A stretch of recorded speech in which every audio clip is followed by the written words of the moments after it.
आणि आता एक महत्त्वाची बातमी, भोंदू अशोक खरात याची पोलीस कोठडी आज संपणार आहे। तिसऱ्या गुन्ह्यात खरातला पोलीस कोठडी देण्यात आली होती। चौथ्या गुन्ह्यात खरातला पुन्हा पोलीस कोठडी मिळवण्यासाठी आता एसआयटी प्रयत्न करणार आहे। अनेक दिवसांपासून भोंदू खरातची एसआयटी कडून कसून चौकशी सुरू आहे। दरम्यान ईडीकडून भोंदू अशोक खरातच्या प्रॉपर्टीची चौकशी सुरू आहे। खरातच्या ईशान्येश्वर मंदिर आणि नाशिक कार्यालय तसंच शहरातील वेगवेगळ्या ठिकाणी असलेल्या जमिनीची ईडी अधिकाऱ्यांनी पाहणी केल्याची माहिती सूत्रांनी दिली आहे। अधिकची माहिती आपण जाणून घेऊयात आमचे प्रतिनिधी चंदन पुजाधिकारी यांच्याकडून। चंदनजी, काय अधिकची माहिती आहे या संदर्भात?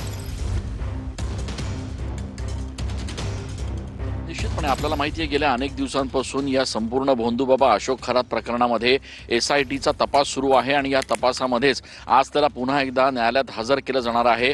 त्याची तिसऱ्या गुन्ह्यातील जी एकूणच शिक्षा आहे ती आज या ठिकाणी संपणार आहे आणि त्याला पुन्हा एकदा ताब्यात घेण्यासाठी आज एसआयटीच्या माध्यमातून प्रयत्न केला जाणार आहे। एका महिलेला फसवून तिची दिशाभूल करून तसंच तिला खोटं नाटं आश्वासन देऊन तिच्यावर अत्याचार केल्याप्रकरणी हा गुन्हा आहे आणि त्या गुन्ह्याच्या संदर्भात आज एसआयटी पुन्हा एकदा त्याच्या पोलीस कोठडीची मागणी जी आहे ती न्यायालयात करणार आहे। दरम्यानच्या काळात आपण बघितलेलं आहे की या संपूर्ण प्रकरणामध्ये आता ईडीचा देखील प्रवेश झालेला आहे आणि ईडीच्या माध्यमातून एसआयटीच्या बरोबरच आता तपास सुरू केला जातोय आणि त्याच्यामुळे या ईडीच्या तपासामध्ये ईशान्येश्वर मंदिर असेल, भोंदूबाबा अशोक खरातचं फार्म हाऊस असेल, त्याच्या शहरात या संदर्भातले अपडेट्स तुमच्याकडनं घेत राहणार आहोत। धन्यवाद चंदनजी दिलेल्या सविस्तर माहितीसाठी।